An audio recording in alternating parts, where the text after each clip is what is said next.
మహిళా దినోత్సవం ముందే మహిళలకు టోకరా వేశారు చంద్రబాబు. ఉచిత బస్సుపై చంద్రబాబు ప్రభుత్వం యూటర్న్ తీసుకుంది. ఈ విషయాన్ని శాసనమండలి సాక్షిగా ప్రకటించింది మంత్రి గుమ్మడి సంధ్యారాణి. కేవలం జిల్లా పరిధిలో మాత్రమే మహిళలకు ఫ్రీ బస్ అంటూ ప్రకటన చేసింది. ఎన్నికల్లో ప్రచారంలో రాష్ట్రంలో ఎక్కడి నుంచైనా ఉచిత బస్సు ప్రయాణం అంటూ ప్రకటనలతో హోరెత్తించారు కూటమి నేతలు.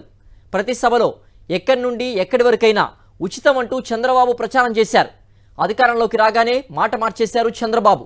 దీంతో సోషల్ మీడియాలో తీవ్రంగా మండిపడుతున్నారు నెటిజన్లు, మహిళలు. ఎన్నికల సమయంలో చంద్రబాబు ఇచ్చిన ఫ్రీ బస్ జర్నీ హామీ ఓసారి చూద్దాం.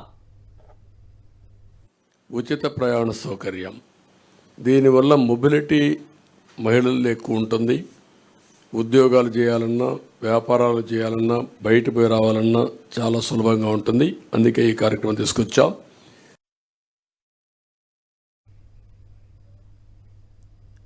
మరింత సమాచారం మా ప్రతినిధి సతీష్ అందిస్తారు. సతీష్, ఎన్నికలకు ముందు రాష్ట్ర వ్యాప్తంగా మహిళలకు ఉచిత బస్సు ప్రయాణం అంటూ హామీ గుప్పించారు. ఇప్పుడేమో మంత్రి శాసనమండలి సాక్షిగా చెప్పడం జరిగింది. కేవలం ఆ జిల్లా పరిధిలో మాత్రమే మహిళలకు ఉచిత బస్సు ప్రయాణం అంటూ చెప్పడం జరిగింది. ఎలా అర్థం చేసుకోవచ్చు అంటారు టీడీపీ స్టాండ్ని?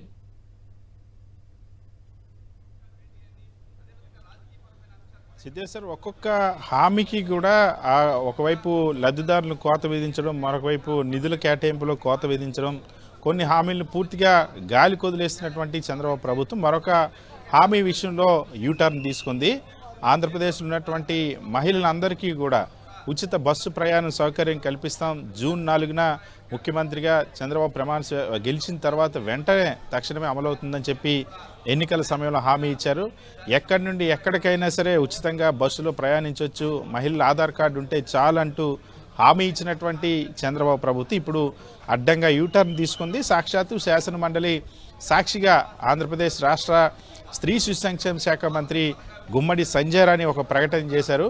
ఉచిత బస్సు మేము ఎందుకంటే ఎన్నికల సమయంలో ఇచ్చినటువంటి యాడ్స్ రాష్ట్రంలో ఏ పుణ్యక్షేత్రానికి అన్నవరం అయినా, సింహాచలం అయినా, విజయవాడ అయినా, శ్రీకాళహస్తి అయినా, తిరుపతి అయినా, కాణిపాకం అయినా, ఏ తీర్థయాత్రకైనా సరే ఉచితంగా వెళ్ళొచ్చు అంటూ సాక్షాత్ 3 పార్టీలకు సంబంధించినటువంటి అడ్వర్టైజ్మెంట్లో కూడా మహిళల చేత అడ్వర్టైజ్మెంట్లు ఇప్పించి నమ్మించారు. కానీ తీరా చూస్తే శాసనమండలిలో ఇప్పుడు ఏదైతే ఉచిత బస్సు ప్రయాణం పైన రాష్ట్ర ప్రభుత్వం నియమించినటువంటి మంత్రివర్గ ఉపసంఘంలో ఒక సభ్యురాలు, అదేవిధంగా ఆంధ్రప్రదేశ్ రాష్ట్ర స్త్రీ శిశు సంక్షేమ శాఖ మంత్రిగా ఉన్నటువంటి గుమ్మడి సంధ్యారాణి ఫ్రీ బస్సు మేము రాష్ట్రంలో ఎక్కడి నుండి ఎక్కడికైనా వెళ్ళడానికి ఉచితంగా ఇస్తామని ఎక్కడా చెప్పలేదు. కేవలం ఏ జిల్లా పరిధిలో మాత్రమే, ఆ జిల్లాలో మాత్రమే మహిళలకు ఉచిత బస్సు అంటూ ప్లేట్ ఫిరాయించారు. స్వయంగా ఆన్ రికార్డ్ శాసనమండలి రికార్డుల్లోనే సాక్షాత్తు స్త్రీ శిశు సంక్షేమ శాఖ మంత్రి గుమ్మడి సంధ్యారాణి ప్రకటించడం ఇప్పుడు ఒక్కసారిగా మహిళలు ముఖ్యంగా సోషల్ మీడియా వేదికగా తీవ్ర స్థాయిలో రాష్ట్ర ప్రభుత్వం పైన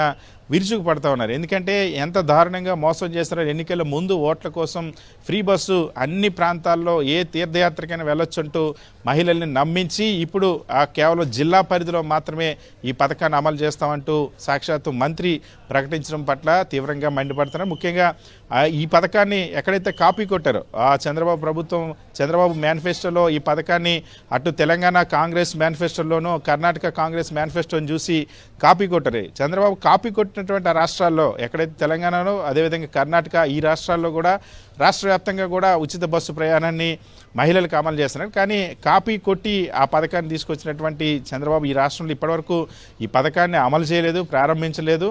అదేవిధంగా ఈ పథకానికి సంబంధించి ఈ బడ్జెట్ 2025-26 ఆర్థిక సంవత్సరంలో కూడా బడ్జెట్లో కేటాయింపులు జరపలేదు. ఇవేవి చేయకుండా, అంతేకాకుండా ఇంకొక విషయాన్ని ఇప్పుడు ఏదైతే యూటర్న్ కూడా కేవలం ఆ జిల్లా పరిధిలో మాత్రమే మహిళలకు ఉచిత బస్సు ప్రయాణం కల్పిస్తామంటూ మంత్రి గుమ్మడి సంధ్యారాణి ప్రకటించడంతో తీవ్రంగా మండిపడుతున్నారు. వైఎస్ఆర్ కాంగ్రెస్ పార్టీ కూడా దీన్ని తీవ్రంగా విమర్శిస్తోంది. సిద్ధేశ్వర్.